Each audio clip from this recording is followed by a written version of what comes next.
মাসিহুদ দাজ্জাল, দাজ্জালের আবির্ভাব ঘটবে।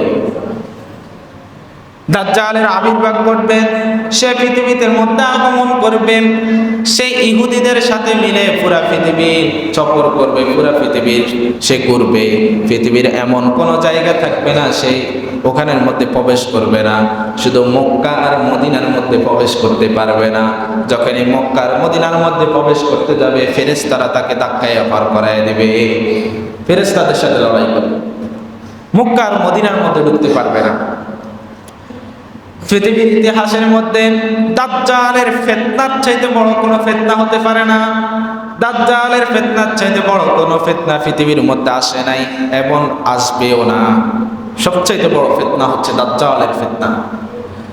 আল্লাহ তাকে এমন একটা শক্তি দিবে, তার এক হাতের মধ্যে জান্নাত থাকবে, এক হাতে জাহান্নাম থাকবে। তে মানুষকে বলবে, বল আমি রব, আমাকে রব হিসাবে মান, না হলে তোকে হত্যা করে ফেলবো। মানুষের এভাবে হত্যা করে ফেলবে মানুষকে, সেই মানুষের উপরে নির্যাতন চালাবে, নিপীড়ন চালাবে এই দাজ্জাল।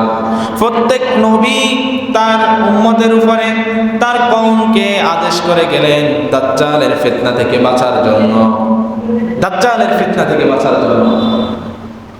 এজন্য বিশ্বনবী প্রতি নামাজের শেষ বৈঠকে তিনি দোয়া করতেন, আল্লাহুম্মা ইন্নী আউযু বিকা মিন আযাবিল কবর, আউযু বিকা মিন আযাবি জাহান্নাম, আউযু বিকা মিন ফিতনাতি মাহইয়া ওয়াল মামাত, ওয়া আউযু বিকা মিন ফিতনাতি মাসিহিদ দাজ্জাল।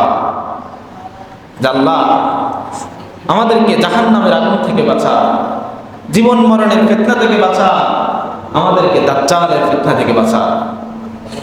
দাজ্জালের ফিতনা, এই ফিতনার কবলে যে পড়বে সে শেষ। যদি টিকে আসতে পারে, ঈমানওয়ালা হয়, তাহলে সে টিকে আসতে পারবে। সে দাজ্জালকে দেখে বলবে তুমি তো কাফের। আর যাদের ঈমান দুর্বল তারা তাকে বিশ্বাস করে ফেলবে, আর তাকে বিশ্বাস করলে সাথে সাথে কাফের হয়ে যাবে। দাজ্জালের ফিতনাটা এত বড় ফিতনা, হযরত নূহ আলাইহিস সালাম পর্যন্ত তার কওমকে এই দাজ্জালের ফিতনা থেকে বাঁচার জন্য বললেন। অনেক বড় একটা ফিতনা দাজ্জালের ফিতনা, হচ্ছে সবচেয়ে বড় ফিতনা। বিশ্বনবী সাল্লাল্লাহু আলাইহি ওয়াসাল্লাম বললেন, তোমরা যদি দাজ্জালের ফিতনা থেকে বাঁচতে চাও তাহলে তোমরা প্রতি জুমার দিন সূরা কাহাফ তেলাওয়াত করো। জুমার নামাজের আগে তোমরা সূরা কাহাফ তেলাওয়াত করো। যদি এটা সম্ভব না হয়, সূরা কাহাফের প্রথম 10টা আয়াত তোমরা মুখস্থ রাখো।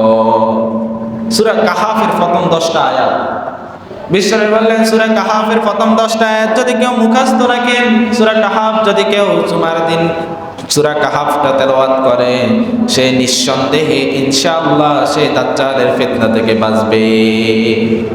আল্লাহ তাকে দাজ্জালের ফিতনা থেকে বাঁচাবে,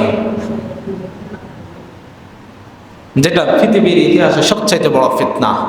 আল্লাহ পাক আমাদেরকে দাজ্জালের ফিতনা থেকে বাঁচার তৌফিক দান করো। আমরা বেশি বেশি করে দোয়াটা করব, মিন মাসিহিদ দাজ্জাল, আল্লাহ যেন দাজ্জালের ফিতনা থেকে আমাদেরকে হেফাজত করে। আমিন।